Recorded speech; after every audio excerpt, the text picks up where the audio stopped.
Good morning, dear students. Good morning, sir. You are all welcome for this lecture. I am going to talk about the next unit. Let me share my screen. Good morning, sir. Yes, good morning. Okay, so today we are going to learn about oxidative phosphorylation. Okay, we have already seen photophosphorylation, that is photosynthesis. And this is where we are going to study about the electron transport chain in aerobic respiration. Okay, we have two different parts for this topic. One is aerobic respiration and the other is anaerobic respiration. Okay, aerobic respiration is oxidative phosphorylation. So here we have the transfer of electrons from oxidizable substrates. Okay, that is to say those substrates which contain the electron, they will give the electron, and these electrons are given successively to different electron carriers which are present in the biological membrane. Okay, remember this, that all the electron transport chain components are present in the biomembrane. Okay, if it is a bacterial cell, then it is in the plasma membrane. Okay, if it is a eukaryotic cell, then it is in the which membrane? Can you name the membrane? Which organelle is involved?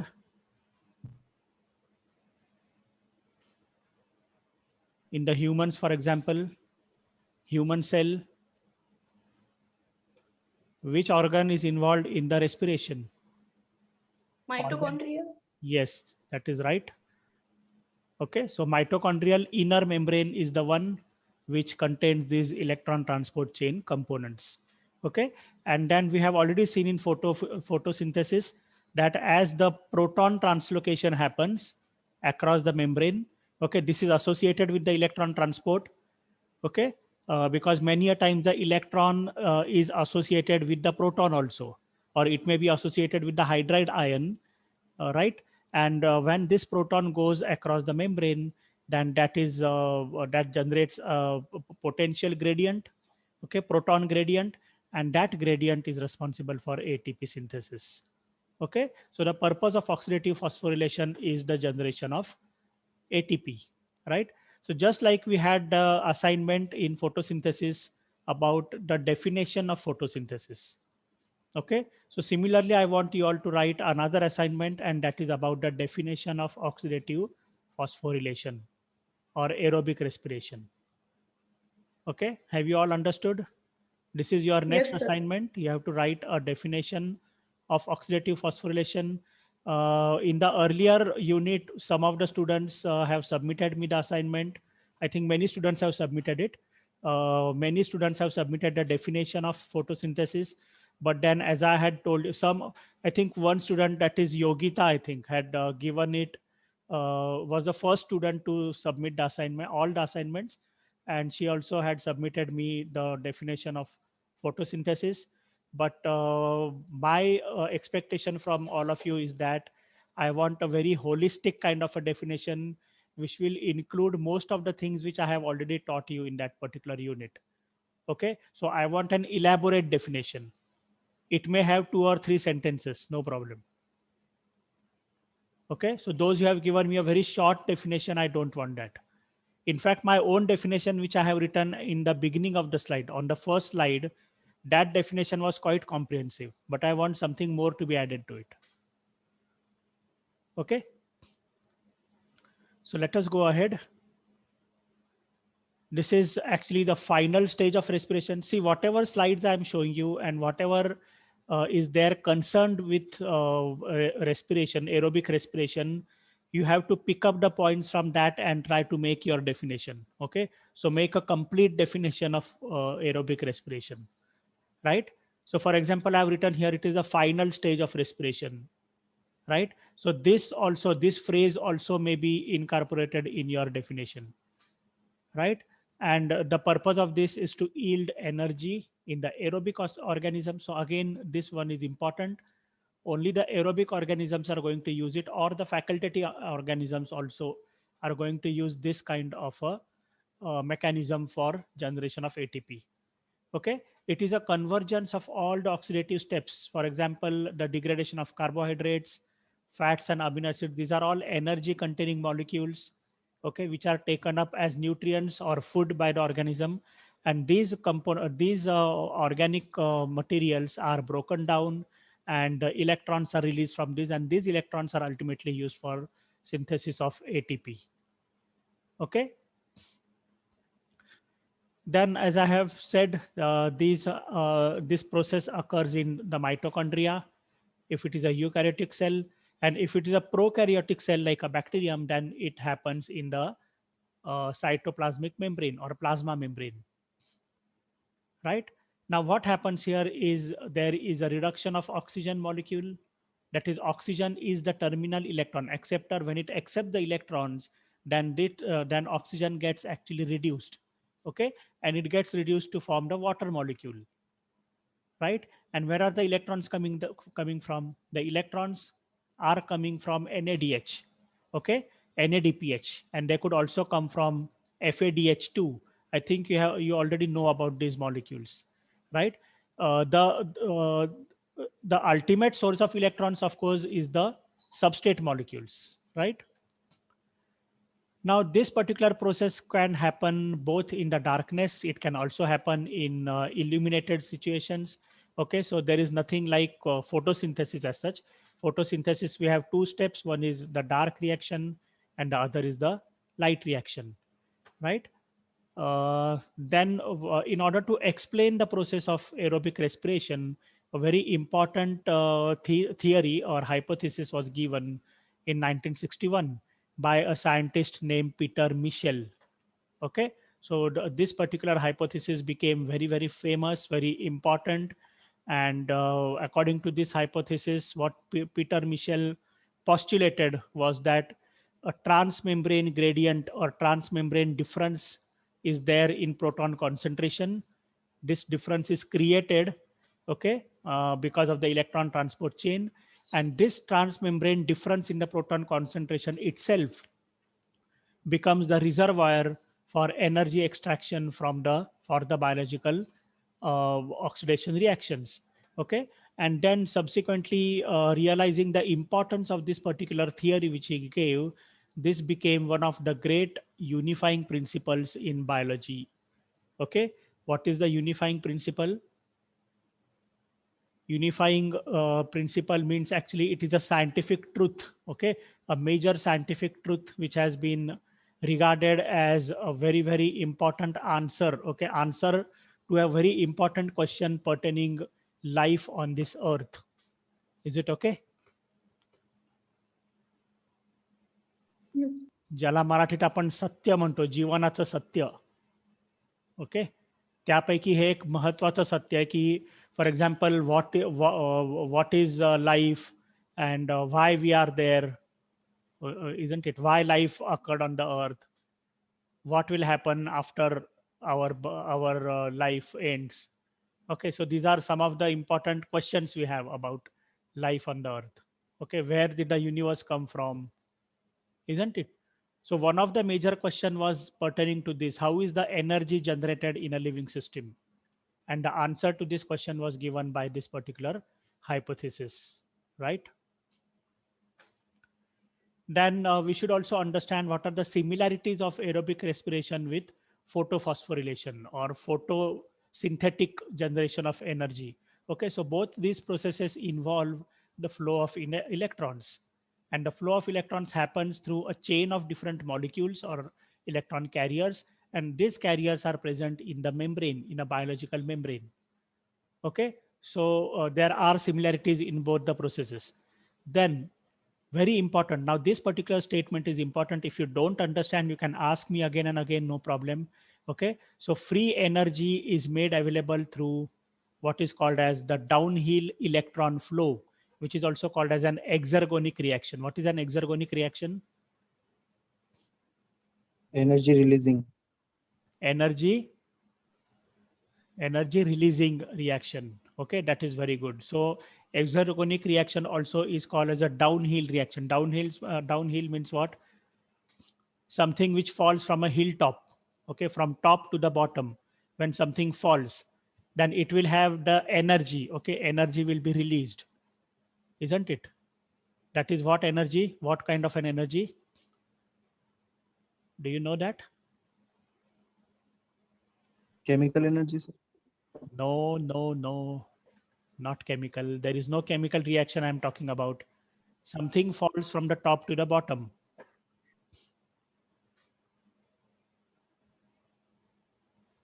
A very big stone or a boulder falls from the top of a mountain on a vehicle or on a house. So what will happen? The roof of the house will be smashed, isn't it? It will be broken down. Why? It is because of the energy which is carried by that boulder, isn't it? That is not chemical energy. What is that form of energy?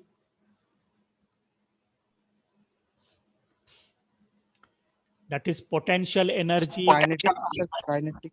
Potential energy initially when the big stone was on the top of the mountain. Okay, it has potential energy. And when it comes down with the gravity, okay, then that potential energy is converted into kinetic energy.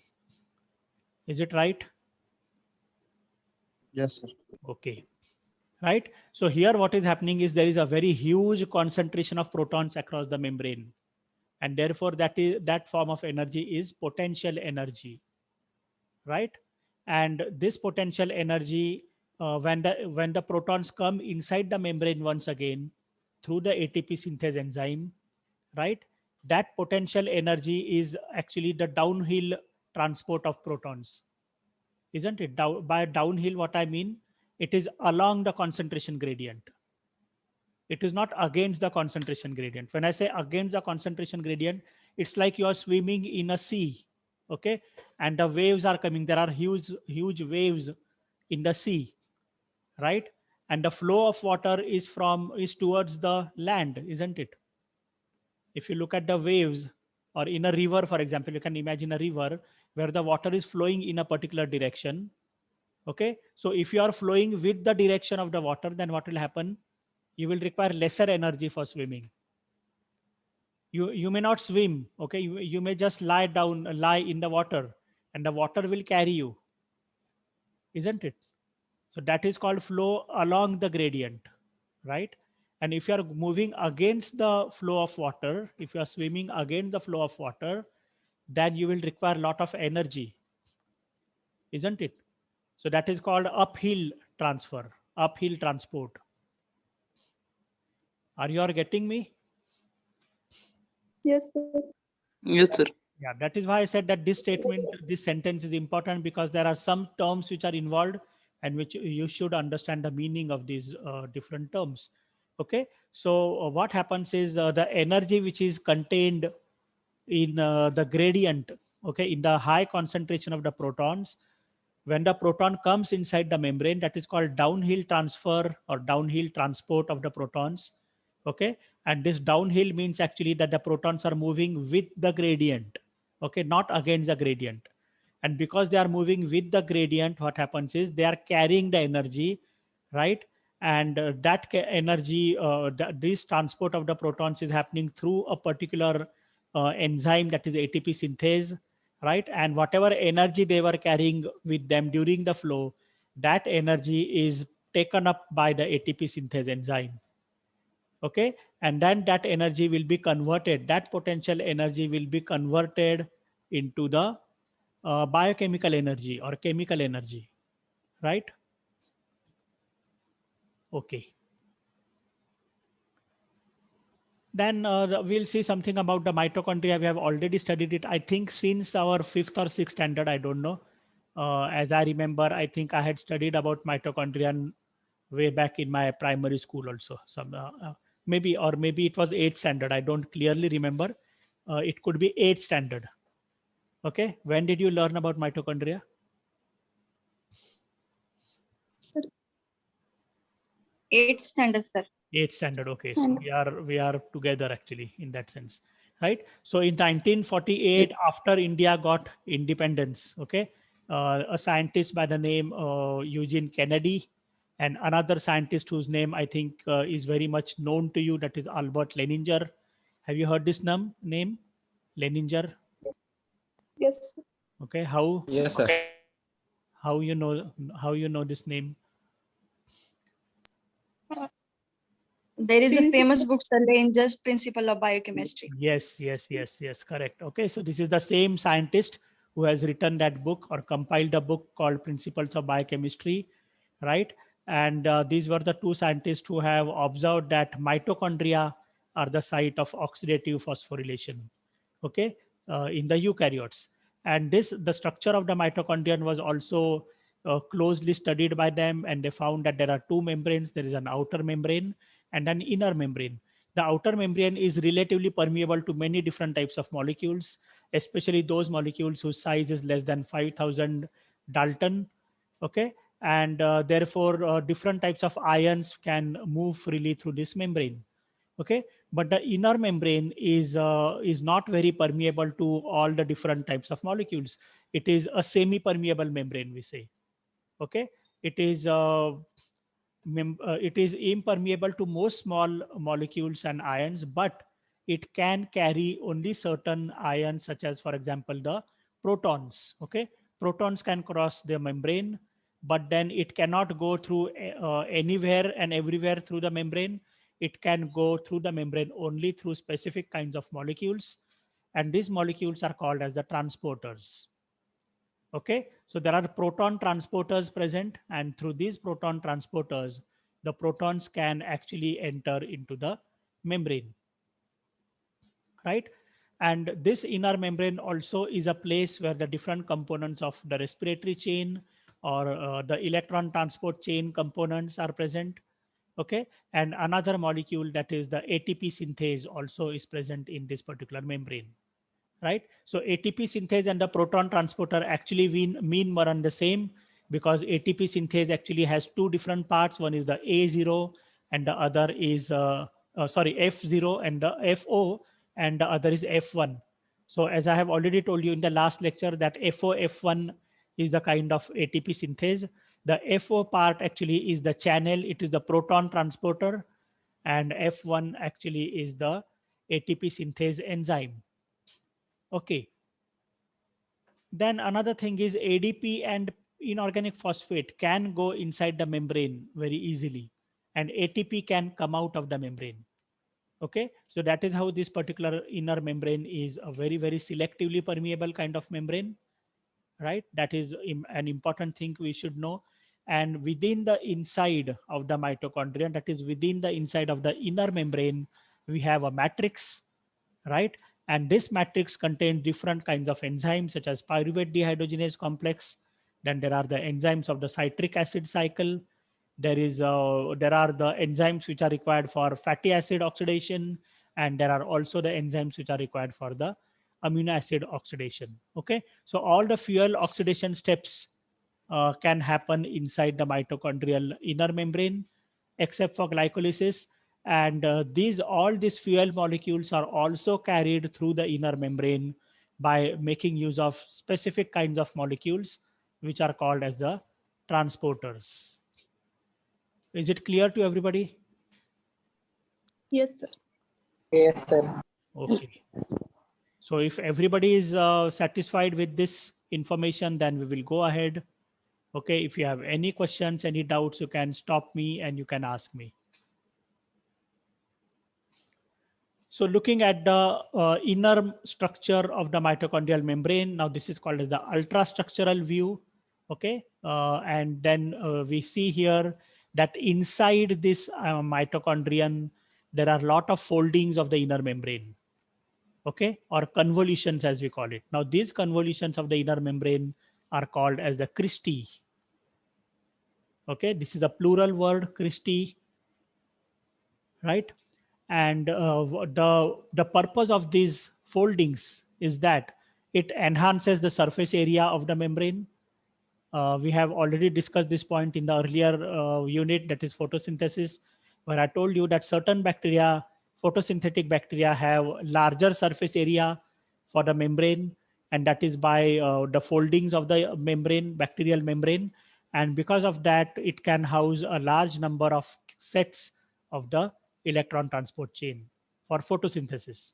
Okay, so similarly here also there are foldings which increase the surface area of the membrane, And because of the higher surface area of the inner membrane of the mitochondrion, a large number of photosynthetic aerobic respiration units can be placed inside the membrane, and therefore the respiration can happen very efficiently in a large on a large scale, you can say. Okay, and as an example, you can see this number. A single liver mitochondrion can have about 10,000 sets of the respiratory chains. Okay, and ATP synthase enzymes, of course. And then if you compare this with the heart mitochondria, okay, mitochondria that are present in the heart cells or cardiac cells, okay, there are 3 times more number of the respiratory chains. Okay, so there are 30,000 sets of respiratory units present in the heart mitochondrial membrane, a single membrane I'm talking about. Okay, right. Then let us go to what are the different types of electron carriers in aerobic respiration. There are 4 types of carriers. One is called as the universal electron acceptors. That is, for example, the NAD, NADP molecules, NAD, NADP type molecules, and the flavin molecules. Okay, so these are called universal electron acceptors. These are present in all the organisms in the world. Okay, and therefore they are called universal electron acceptors. Then there are the quinones. Okay, in the mitochondria we have what is called as the ubiquinone molecules, or coenzyme Q and the Q. Coenzyme Q is also called as Q. Okay, then the third type of electron carriers is the cytochromes. Okay, we have already seen this in photosynthesis. And then there are the iron sulfur proteins, which also we have seen in photosynthesis. Okay, so these are the 4 types of electron carriers. We are going to see each of these types in a little detail. Okay, the nicotinamide nucleotides are very important. They are the universal electron acceptors, and these are important because they can actually take up the electrons from the catabolic reactions. Okay, for example, the breakdown of carbohydrates or breakdown of lipid molecules. Okay, from these reactions, the electrons are generated, and these electrons are taken up by dehydrogenase type of enzymes, and these enzymes will ultimately give the electrons to these universal electron acceptors.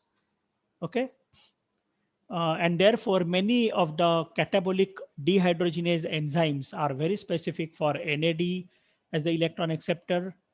Okay, and this is how the reaction is written. The reduced substrate, for example, a lipid molecule or a carbohydrate plus NAD plus will give a result in the oxidized substrate. Okay, that is the substrate which has lost the electrons.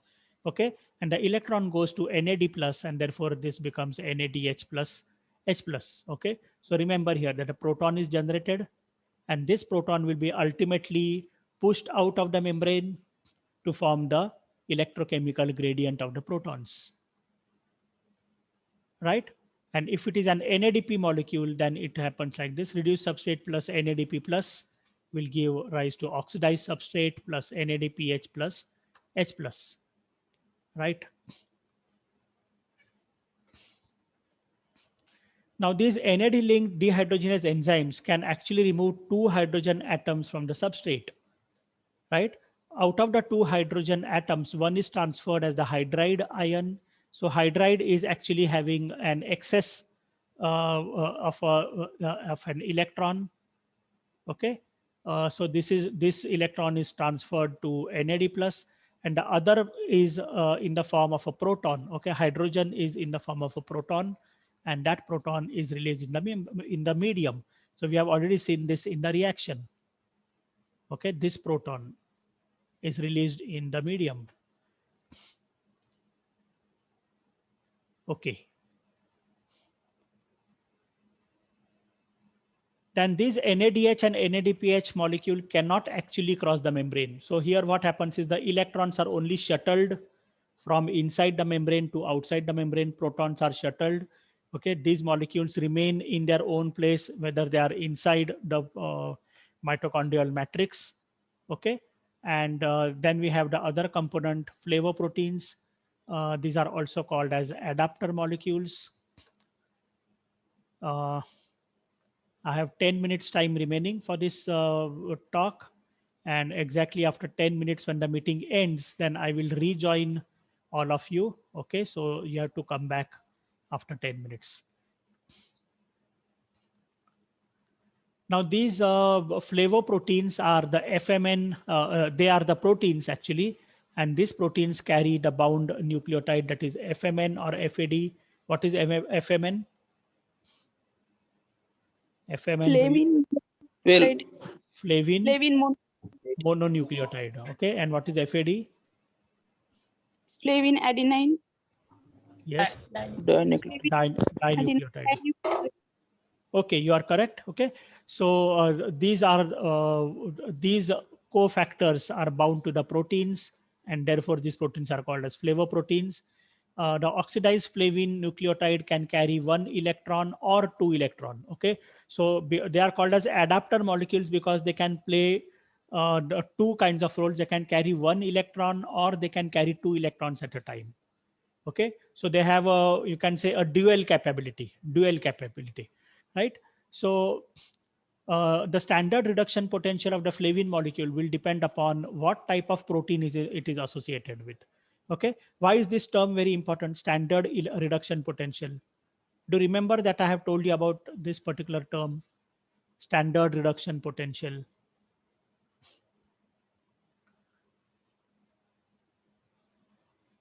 What is the importance of this term?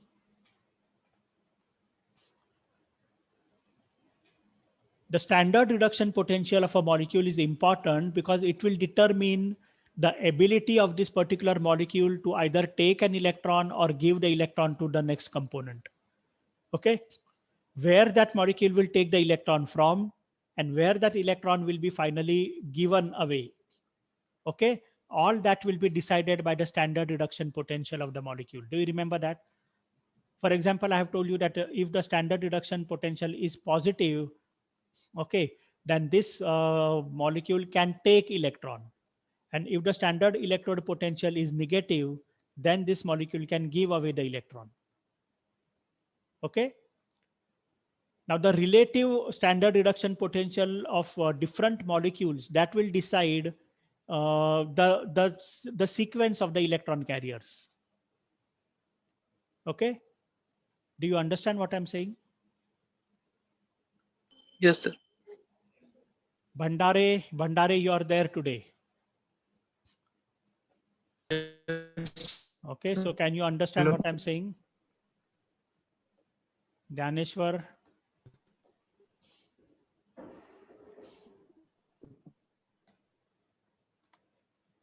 Because I cannot see you physically, I am unable to understand whether you can hear me and whether you can understand what I'm saying. Okay, so I'm going by your replies. I cannot hear you. Your voice is not very clear. I hope you have understood. Sir, I hear you. The network problems. Yes, Yeah, I understand that. But are you able to hear me? Yes, sir. Yes. Okay. And it really doesn't matter because this time I am trying to give away these videos immediately after the lecture. Okay, so I hope you have all taken the advantage of that. Okay, and today is your internal test. I hope you are all prepared for the test. Okay. Yes, sir. And deliberately I'm not taking the test in the morning time. Morning time is good for our lectures. Okay, and in the evening time I'm going to give you the question paper, so you can tell me what is the preferable time. As per your own convenience, you can tell me, and at that time I'll give you the question paper. The exam will be for 1 hour duration. Exactly after 1 hour you are going to submit me the papers, and this time I'm going to tell you one important thing, and that is, please do not resubmit the papers again and again. Okay, but there were many students in the earlier semester who have resubmitted the papers, and interestingly some students have resubmitted after a gap of some time, and during that gap they have changed their answers. Okay, they have given different answers in the next resubmission, so please do not do that. Okay, I have all the record with me, and I had decided to cut away your marks for resubmitting the papers with altered answers, changed answers. Okay, but fortunately for you, I didn't do that. But this semester, I will be a little bit more strict. Okay, and if you are resubmitting the papers after changing your answers, then I'm going to cut away your marks. Okay, of course there is some if there is some internet related problem, you are unable to send it, you feel that you have not submitted, and by mistake you have again submitted the papers, then you can always give me a small message on the WhatsApp saying that by mistake you have done a resubmission, and I can understand that. Okay, in any case I'm not going to consider the next paper. Okay, if you are submitting it 2 times, then I'm going to check only the first paper. Okay, not the subsequent papers. Okay, so we are talking about the flavoproteins. They are the adapter molecules which can serve as a junction, which can serve at the junction of a 2-electron carrier and a 1-electron carrier on the two sides. Okay, so for example, it may take 1 electron or 2 electrons from an electron donor, and it can give away just 1 electron or 2 electrons again to the next carrier. Okay. So for example, we have seen that quinone conversion to hydroquinone, okay, that requires 2 electrons. But that quinone will take only 1 electron at a time. It cannot take 2 electrons immediately. Okay, so if a flavoprotein is there, the flavoprotein can take 2 electrons from the electron donor, but it will give the electrons one by one to the quinone. Okay, because quinone cannot take 2 electrons at the same time. Okay, and that is why its importance is great, you can say, because it serves as a adapter molecule. Right, so these are the structures of the quinone carriers. These are hydrophobic molecules, lipid soluble. That is obviously they are because present in the membrane, and they have an isoprenoid chain. You can see it here in this particular structural formula. Long chain, there is a cyclic ring. Okay, and another important one important thing about the quinones as carriers is that they can carry both protons and they can also carry the electrons. Okay, so these are some of the important things which you should understand, you should learn about this, right? And they are analogous to the plastoquinones. You have already seen plastoquinones in the case of plant photosynthesis, right? Yeah, then we have seen that the quinones can accept only 1 electron at a time, but they require 2 electrons for full reduction. Okay, so when they take 1 electron, they become semiquinone QH, and when they take up the another electron, then they become the ubiquinol or QH2. And only when they become ubiquinol, then they can transfer the electrons to the next carrier, right? Okay, then another important thing is that they are hydrophobic molecules, but they are freely diffusible in the membrane, right? And therefore they can act as shuttles between the less mobile electron carriers in the membrane. What are shuttles? Shuttle is something like a movable carrier, okay, moving carrier. So they take electrons from one component and then they travel through the membrane and they give the electron to the next carrier. Okay, and their importance is like this: they play a central role in the electron, in coupling the electron flow to the proton movement, because they are able to carry both electrons and protons. Okay, so they are actually coupling both the reactions together. The electron transport and the proton transport both can be done by these molecules. Okay, so this is how the quinone molecule gets reduced. Okay, so this is ubiquinone, which is fully oxidized, and then it takes up an electron and proton, and then it becomes the semiquinone radical, and semiquinone can accept another electron and proton, and then it becomes the fully reduced ubiquinol.